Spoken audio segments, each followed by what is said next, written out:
앞뒤자로도 인사하겠습니다. 당신을 보니 기분이 정말 좋습니다. 그 얘기는 못 하시네요? 자, 한번 해보세요. 다시 한번. 당신을 보니 기분이 너무너무 좋습니다. 네.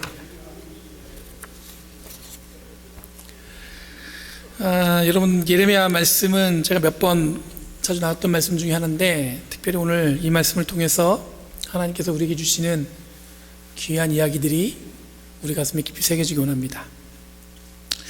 여러분, 예레미야는 여러분 베냐민 지파의 아나돗 출신의 제사장 집안에서 태어났습니다. 역사적으로 보면은 아마 오늘 본문 정도 시대에는 아마 이미 이 왕국이 이스라엘이 둘로 나눠졌는데 북왕국이 멸망하였을 때일 것입니다. 즉 예레미야는 이미 멸망한 북왕국 출신의 제사장이었고, 아나돗 출신의 제사장이라는 것은 솔로몬과 아도니아가 다윗 이후에 왕위 계승을 두고 경쟁할 때 사독 출신 제사장들은 솔로몬을 지지했고 아비아달 출신은 아도니아를 지지했습니다. 그때 솔로몬이 왕위를 계승하면서 이 아비아달 계열의 출신의 제사장들은 아나돗으로 유배를 갔어요. 쉽게 얘기하면 왕을 누굴 세울 것이냐 줄을 섰는데, 이 예레미야 집안은 줄을 잘못 쓴 거죠. 그래서 아나돗이라는 곳으로 어떻게 보면 유배를 간 겁니다. 그곳에서 쭉 살았습니다. 특별하게 중앙에 올 수도 없었고 그냥 저 시골에서 어떻게 보면은 이름도 없는 제사장으로 그 집안으로 살아갔겠죠. 그런 중에 북왕국이 멸망한 다음에 이 예레미야가 남쪽으로 와서 예언을 하기 시작한 거예요. 그러니까 오늘 배경을 보면 어쩌면 이스라엘이 둘로 나눠진 이후에 멸망한 북왕국의 예언자 예레미야, 또 하나는 뭐냐면 집안으로 보면은 완전히 몰락한 집안의 제사장 출신은 예레미야, 그 예레미야가 전한 말씀이라는 겁니다. 그러니까 여러분들, 예레미야 출신은 어떻게 보면 예레미야 이 출신을 통해서 우리가 볼 것은 뭐냐면, 어쩌면 당시로서는 주목받을 수 있는 그런 배경이나 흔히 얘기하는 백그라운드가 없던 사람이에요. 그냥 그저 오직 하나님의 말씀, 하나님의 선포에만 의지했던 사람이라고 볼 수가 있습니다.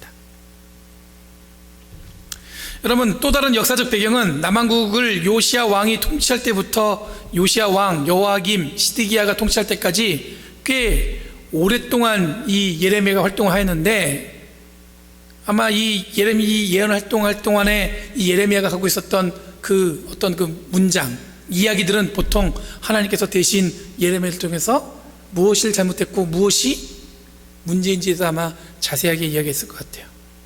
여러분, 솔로몬이 죽고 아들인 르호보암이 왕위에 올랐을 때 이스라엘은 북이스라엘과 남유다로 갈라졌습니다. 그 이유는 뭐냐면 솔로몬 이후에 종교적으로 굉장히 이스라엘이 혼탁해졌습니다. 그 이유가 뭐냐면, 우리가 잘 알고 있는 지혜의 왕 솔로몬은 당시에 여러분들 이스라엘을 자기 그 나라를 굉장히 부강하게 만든 왕이었습니다. 왜냐하면 중간에서 이 중개무역을 한 거예요. 여러분들, 이스라엘은 지리적으로 보면 북쪽에는 메소포타미아 문명이 있습니다. 남쪽에는 나일강 문명이 있습니다. 우리가 아는 것처럼 이 남쪽의 애굽의 그 나일강 문명은 애굽, 오늘날 얘기하면 이집트라는 대제국이 끊임없이 나라가 계속 흥망성쇠를 거치면서 거기에 큰 나라가 있었어요. 북쪽도 마찬가지입니다. 메소포타미아 티그리스 유프라테스 강 그 북쪽으로는 많은 민족들이 드러나고 나왔다 굉장히 큰 나라들이 거기서 머물고 있었어요. 근데 그 큰 나라와 큰 나라의 중간에 누가 있었냐면 이스라엘이 있었어요. 그렇기 때문에 이스라엘을 이 중간으로 해서 무역, 그러니까 손이 많은 장사를 하는 사람들이 오르락 내리락 했던 거예요. 근데 솔로몬이 굉장히 지혜로워서 그 중간에서 그 중개 모역으로 나라가 부강하기 시작했습니다. 또 한 가지 솔로몬이 잘한 걸 수도 있고 잘못한 건데, 경제적으로는 잘한 거지만 종교적으로 못한 거예요. 뭐냐면 결혼을 많이 했습니다. 주변에 있는 여러 나라의 공주들을 자기 왕비로 삼으면서 그 나라와 어떤 관계를 맺었냐면 사돈관계를 맺으면서 어떤 평화적 관계를 유지하기 시작했습니다. 근데 문제가 뭐냐면 그 공주들이 결혼할 때 오면서 이방신들을 갖고 들어온 거예요. 어쩌면 여러분, 솔로몬은 우리가 기억하는 지혜의 왕이지만 당시 이스라엘 종교를 굉장히 혼탁하게 만들었던 그 이유를, 원인을 제공했던 왕이기도 합니다. 또 다른 문제는 뭐였냐면, 여러분들, 그 전까지 이스라엘은 유목민이었습니다.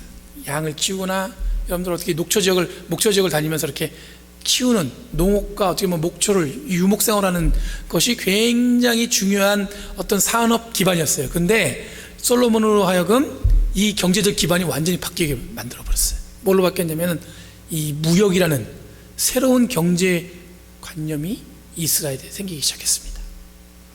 그러다 보니까 남쪽에 있는 유다를 중심으로 한 이스라엘 사람들은 더욱더 물질적으로 풍요로워졌는데 북쪽 사람들은 소외되기 시작했습니다. 그런데 남한국과 북한국이 갈라진 이유는 뭐냐면 바로 이런 이유 때문에 갈라진 거예요. 정치적으로도 소외됐고 경제적으로 소외된 거예요. 그러니까 여러분도 어떻게 보면 남유다만 남겨놓고 나머지 지파의 북이스라엘은 다 어떻게 됐어요? 갈라져 버린 거예요. 그럼 잘 알고 있듯이 여러분들 북이스라엘이 아수르에서 멸망했습니다. 메소포타미아와 그 문명에서 티그리스 유프라테스 강에서 발원한 그 아수르라는 대제국, 그 제국이 쳐들어왔을 때 북이스라엘은 속수무책이었습니다. 완전히 그냥 다 무너졌죠. 그렇게 무너지면서 결국엔 남유다의 예루살렘까지 다 포위했어요. 근데 그 나라, 그 아수르 나라 안에서 왕이 위급한 상황이 발생하면서 남한국까지 멸망하지 못하고 다 철수해버립니다. 그러면서 북한국만 아수르에 의해서 완전히 피폐화되죠. 그 피폐화된 게 대표적인 게 뭐냐면 여러분들 아수르가 했던 그 식민지 전체가 뭐냐면 이주 정책이었어요. 이스라엘 사람들을 다른 나라로 이주시키고 다른 나라 사람들을 갖다가 북이스라엘로 이주시키고, 그래서 여러분들 뭡니까? 서로 피를 섞게 만들어서 그 민족의 정체성을 없애버리는 게 아수르가 하는 어떤 식민지 정책이었습니다.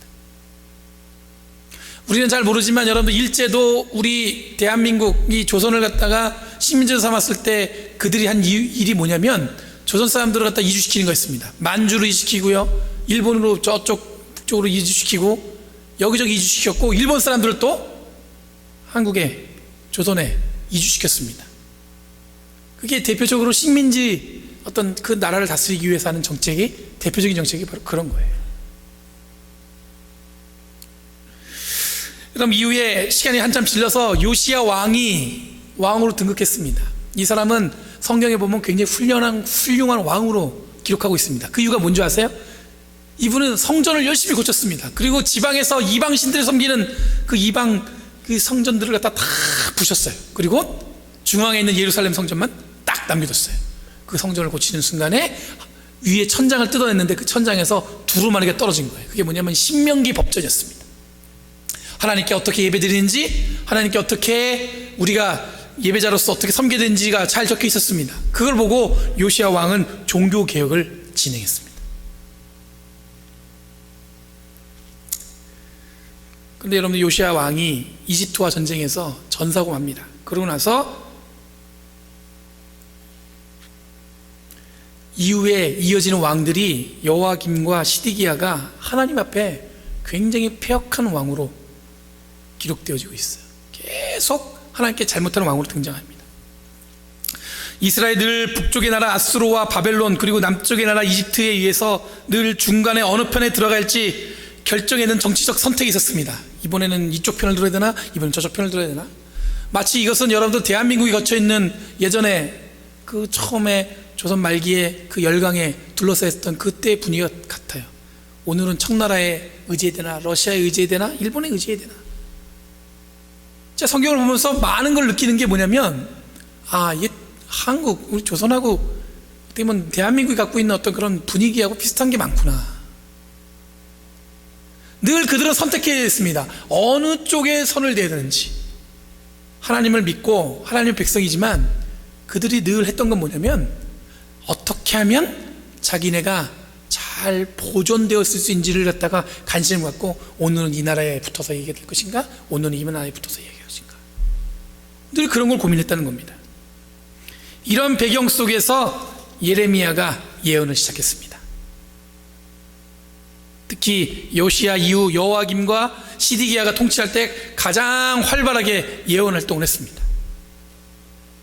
여러분, 예레미야가 예언을 시작한 건 13살부터 했습니다. 굉장히 어린 나이입니다. 하지만 하나님께서는 예레미야를 사용하셨습니다. 그리고 처음에 예레미야를 불렀을 때 예레미야가 자기는 못한다고 했습니다. 이유는 뭐냐면 내가 너무 어리다고 얘기했습니다. 그렇기 때문에 나는 하나님의 말씀을 전할 수 없다고 얘기했습니다. 두 번째는 뭐냐면 예레미야는 자기는 말을 잘 못한다고 했어요. 성경에 나오는 인물 중에 많은 부분이 수많은 컴플렉스가 있음에도 불구하고 하나님은 들어서 사용하시는 걸 보게 됩니다. 세상의 기준은 예레미야는 적당한 사람이 아닙니다. 나이도 어리고 말도 잘 못해요. 그런 자를 여러분들 하나님이 부르셨다고 해서 사람들한테 예언을 했을 때 많은 사람들이 그 예언을 잘 들을 수 있었을까요? 생각해 보세요. 13살 그러면 여러분들 뉴스그룹 되는데 잘하면 우리 이제 미셸 정도 나이가 되는 거예요. 그렇죠? 그 나이 애가 말이야, 집사님, 권사님 들으세요. 하나님이 이렇게 말씀하셨는데요, 이렇게 하면 안 된대요. 이런 얘기가 우리가 맞다 그래, 네 말이 맞다 이렇게 얘기하겠어요? 쟤 뭐라는 거야? 제가 지금 뭐라는 거야? 이게 갖고 있는 세상의 기준이죠. 근데 하나님은 예레미야를 사용하셨어요. 걱정하지 말라고 그랬어요. 내가 너와 함께 있고 네 입술을 내가 붙들어 주겠다. 말도 버벅댑니다. 말을 잘해도 시원찮은 판에 말까지 잘 못해요. 성경에 보면 여러분들 부족한 사람들, 말 잘 못해서 어쩌면 사람들 앞에 쓸 수 없는 사람들 하나님이 사용하셨습니다. 모세가 대표적인 인물이고 신약 성경에 오면 사도 바울도 마찬가지입니다. 대부분의 그들의 공통점은 뭐였냐면 말을 잘 하지 못한다는 거였습니다. 달변가가 아니었습니다. 정말 자기가 고백할 정도로 자기들 말을 못한다고 그랬어요. 그런데 하나님께서는 그들을 사용하셨어요. 세상의 기준, 사람의 기준은 그들을 못할 것이다 얘기했지만 하나님께서는 사용하시면 사용하시는 거예요. 여러분, 예레미야의 특징은 영적인 상상력이 풍부했다고 볼 수가 있습니다. 이 상상력이라는 것은 당시에 눈에 드러나지 않지만 하나님의 뜻이 어디 있는지를 발견하고 그 백성들한테 선포하는 탁월함이 있었다는 거예요. 예언자적 상상력, 그게 바로 예레미야가 갖고 있는 아주 특별한 일이었습니다. 눈물의 예언자로도 알려진 예레미야에게 눈물은 바로 남들이 보지 못하는 것을 통해 하나님의 손길을 보고 그것을 보지 못하고 방황하는 이들에게 하나님의 손길을 그려내는 것이 바로 예레미야가 했던 예언의 주로 활동이었다는 거예요. 여러분, 우리가 한번 그림을 그려보겠습니다. 이 교회를 그림을 그려보거나 여러분의 신앙을 한번 그림을 그려보겠습니다. 지나온 시간도 한번 여러분 되짚어 보시기 바랍니다. 어떻게 신앙생활 하셨어요? 그리고 앞으로 하나님께서 여러분의 삶을 어떻게 끌고 가실지 한번 생각해 보셨어요? 근데 대부분 여러분들, 제가 알기로는 훈련이 안 돼 있어서 그럴지도 모르겠지만, 아니면 목사가 시원찮아서 그럴지도 모르겠지만, 대부분 지금 살아가는 것에 급급하지 내 앞으로의 신앙의 10년을 미리 그리거나 하나님께서 나를 어떻게 사용하실지에 대해서 기대하는 사람은 많지가 않아요. 지금 현실만 보이는 거예요. 지금 이 상황을 보면 여러분들, 우리는 꿈을 꾸기보다는 절망과 어려움과 고난과 힘든 게 자꾸 떠오르죠. 그러면서 자꾸 뒤를 돌아보는 거예요. 과거를 보고 이것 때문에 그런 것이 아닌가. 저도 여러분들 몇 번의 선택 과정이 있었습니다. 그때 내가 이렇게 하지 않고 저렇게 했으면 내가 지금도 좀 나아지지 않았을까? 여러분, 그런 기대가 우리한테 있잖아요. 그렇죠? 근데 여러분, 그건 굉장히 예레미야의 눈으로 보면은 아주 바보스러운 거예요. 신앙의 눈으로 보면 그건 신앙의 눈이 아닌 거예요. 온전한 그리스도인의 자세는 하나님께서 나를 앞으로 어떻게 그 꿈을 그려가실지에 대해서 꿈꾸는 겁니다. 이 교회를 통해서 하나님께서 어떻게 사용하실지. 목사님, 제가 나이가 70이 넘었는데, 그 꿈을 여러분들 나이랑 상관없이 꾸는 거 아니겠어요?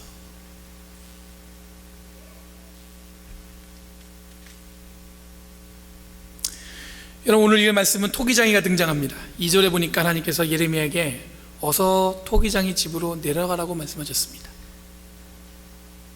토기장이 집에서 하나님이 예레미야에게 말씀을 전하셨습니다. 이 여러분, 토기장에 있는 그 집은 뭐냐면 오늘날 보면 가장 익숙한 우리의 삶의 자리를 얘기하는 거예요. 그 당시로 보면은 가장 그냥 뭐랄까, 좀 사람들이 쉽게 들락날락 할 수 있는 곳을 얘기하는 거예요. 오늘날 얘기하면 여러분들, 우리 동네에 위치한 주유소로 내려가라, 그 말과 같은 말입니다. 오늘날로 얘기하면 또 여러분, 저 앞에 있는 리콜스토어로 가라, 세이브마트로 가라, 그 얘기가 마찬가지인 거예요. 왜냐하면 당시에 이 토기장이는 굉장히 중요한, 모든 사람들이 활용할 수 있는 중요한 물건이 있는 곳이었어요. 여러분, 우리는 늘 근사하고 화려한 저 높은 곳에 우리의 푯대를 세우지만 하나님께서는 하나님의 음성을 들을 수 있고 하나님의 뜻을 발견할 수 있는 곳은 여러분들 바로 우리들이 밟고 있는 가장 평범한 삶의 자리인 줄 믿습니다. 어디 특별한 곳에 가서만 여러분들 하나님의 은혜를 경험하는 게 아니에요. 바로 지금 이 자리, 여러분들 늘 익숙하게 들락날락할 수 있는 그 자리에서 하나님의 은혜와 사랑을 체험할 수 있는 줄 믿습니다. 어디 특별한 곳에서 있는 게 아니에요. 어디 10,000명이 모이는 교회만 가야만 하나님을 특별하게 만나는 게 아니라는 거예요. 우리가 영성훈련을 다녔지만 이 영성훈련 우리 지난번에 다녀오신 분들은 그곳에 가야만 하나님의 특별한 은혜를 경험하는 게 아니에요. 그때는 여러분들 그냥 하나님이 보이지 않았던 것을 보여주는 계기가 됐다면 바로 이 자리에서 하나님의 끊임없는 사랑과 은혜를 경험할 수 있어야죠. 하나님의 말씀은 바로 지금 내가 밟고 있는 이 삶의 자리에 서 있는 줄 믿으시기 바랍니다. 여러분, 당시에 토기는 화려하지 않습니다. 그 당시에 여러분 수천 년 전인데 지금처럼 아름답게 토기를 구원했겠습니까? 그렇지 않아요. 하지만 여러분, 토기가 발명됨으로 인해서 인류는 정착 생활을 시작했대요. 모르셨죠? 그냥 그릇이잖아요. 근데 그때까지 이거를 보관할 수 없으니까 뭘 해서 담을 그릇을 만들 수 없었어요. 근데 담을 그릇을 만들어내면서부터는 이제 인류가, 사람이 이것저것을 돌아다니지 않고 그곳에 앉아갖고 음식을 보관할 수 있는 그런 기술이 생긴 거예요. 그러면서 정착 생활을 시작했다는 거예요. 그러니까 여러분, 지금 제가 얘기하는 게 무슨 얘기인지 아시죠? 토기가 지금으로 볼 때는 아주 형편없고 별 볼일 없는 것처럼 보이지만 당시로서는 굉장히 중요한 삶의 도구였다는 것입니다. 곡식을 모으고 그것 때문에 개인적인 재산도 생겨나기 시작했습니다. 많이 가진 사람은 많이 쓰면서 여유로워지겠죠. 여러분들, 그 그릇을 통해서 인간이 지금 우리가 누리고 있는 여러 가지 시스템이 만들어지기 시작했다는 겁니다. 단순한 토기지만 매우 혁신적인 의미가 담겨져 있습니다. 그런데 그 토기는 아무나 만들 수 있는 것이 아니었습니다. 나름대로 오랜 숙련된 시간과 경험을 한 토기장인만이 제대로 만들어낼 수 있었어요. 흙을 빚어서 물레에 돌려서 손끝으로 토기의 곡선을 가르고 무늬를 만들고 구워내는 작업은 우리가 흔히 보는 흔한 그릇의 의미보다는 아주 더 큰 의미가 있는 거예요. 여러분, 예레미야가 토기장이 집에 내려갔을 때 마침 토기장이가 물레를 돌리면서 그릇을 빚고 있었습니다. 그때 예레미야가 토기장이 집에 내려갔을 때 마침 토기장이가 열심히 그릇을 빚고 있었겠죠. 그래서 4절에 보니까 그릇을 빚다가 잘 안 되니까 그걸 어떻게 합니까? 다시 뭉개서 다시 다른 그릇으로 만들어내요.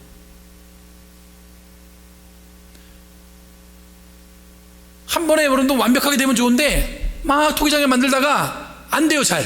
그럼 어떻게 해요? 그거를 뭉개버려갖고 다시 흙으로 만들어요. 그걸 다시 다른 그릇으로 빚어내기 시작하는 거예요. 그 장면을 보고 있는 예레미야에게 하나님이 말씀하십니다. 6절에 여호와의 말씀이니라, 이스라엘 족속아, 이 토기장이가 하는 것 같이 내가 능히 너에게 행하지 못하겠느냐. 이스라엘 족속아, 진흙이 토기장이 손에 있은 것 같이 너희가 내 손 안에 있느니라. 하나님께서 스스로 토기장이로 비유하셨습니다. 토기장이가 흙을 다루듯이 하나님이 백성을 다룬다고 말씀하고 있습니다. 6절 말씀에서 이어지는 말씀과 연결되어진 걸 보면 7절에 보면 하나님이 어떤 민족을 멸망시켰다고 말씀하시면 그 마음대로 하시겠죠. 그런데 8절에 보니까 그들이 돌이켰어요. 그럼 그들에게 내리던 재앙을 걷어내십니다. 근데 9절에 보면 어떤 민족과 나라를 세우고 심겠다고 결심하셨어요. 그런데 10절에 그들이 순종하지 않으면 어떻게 해요? 악한 일을 하니까 이들을 어떻게 합니까? 약속한 복을 어떻게 내요? 걷어내신다는 거예요.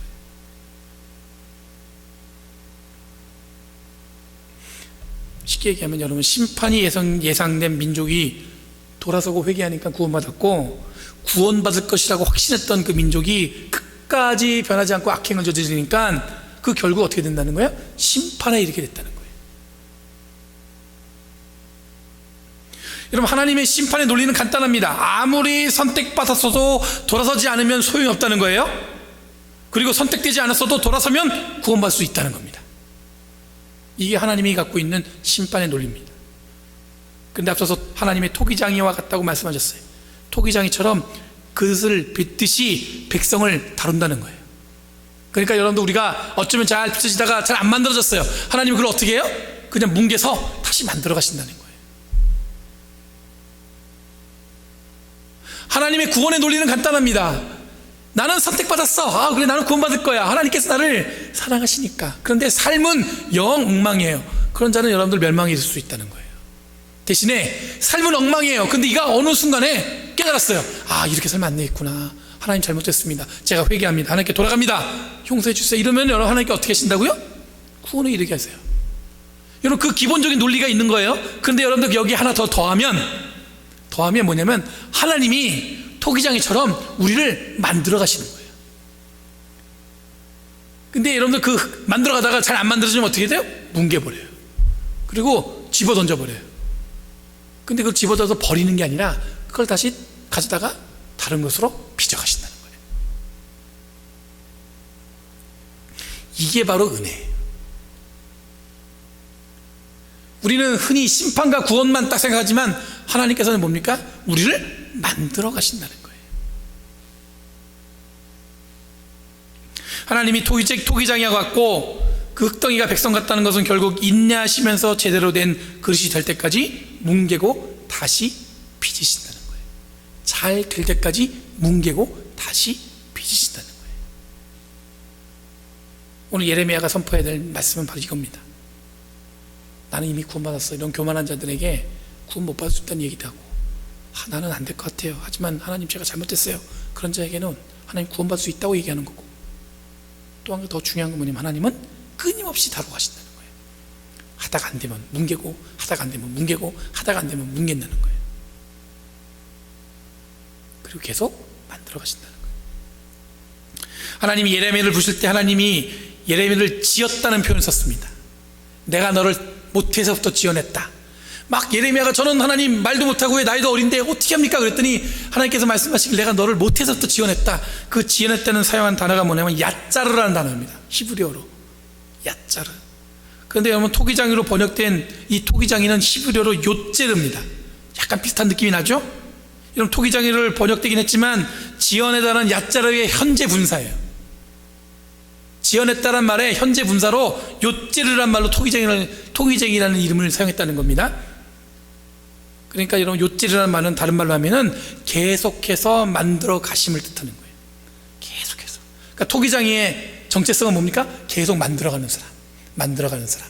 근데 하나님이 토기장이와 같다고 하셨잖아요. 그 말은 무슨 얘기예요? 하나님은 우리를 어떻게 한다는 거? 계속 만들어 가시는 거예요.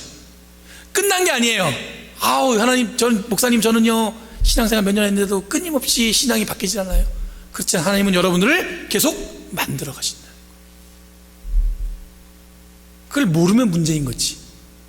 계속 만들어 가는 거예요. 연말 되면 여러분도 이제 또 새로운 직분을 세웁니다.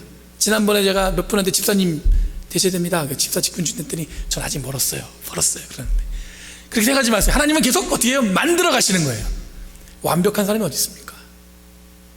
만들어 가시는 거예요. 여러분들이 하나님께 붙들림 바 되었다는 믿음이 있으시다면 하나님은 우리를 계속해서 만들어 가시는 분인 줄 믿습니다. 결정된 게 아니에요. 만들어 가시는 거예요.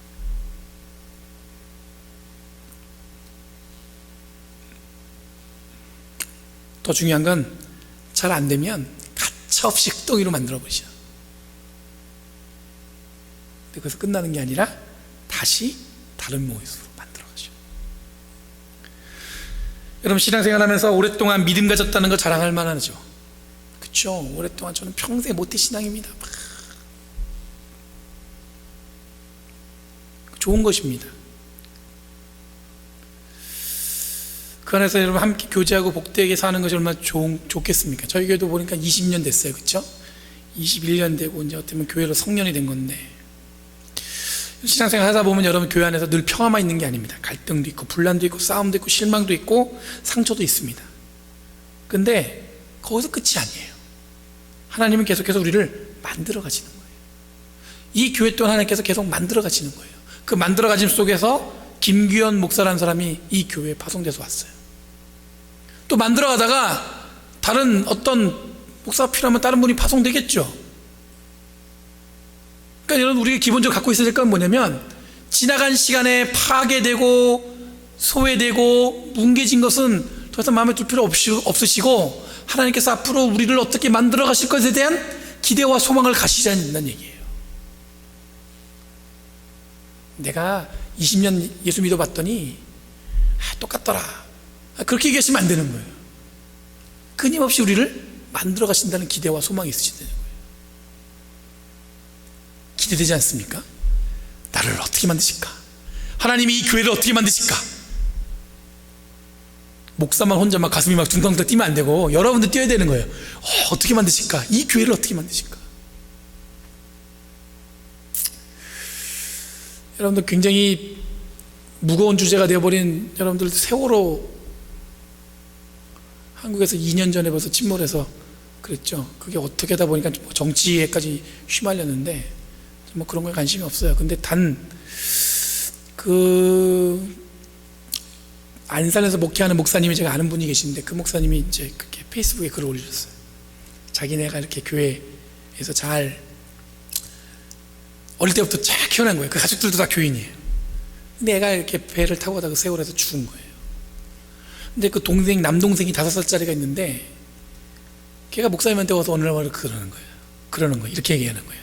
목사님, 우리 누나가 정말 예수님 잘 믿었잖아요. 교회도 열심히 나왔잖아요. 근데 왜 이런 일을 당한 거예요?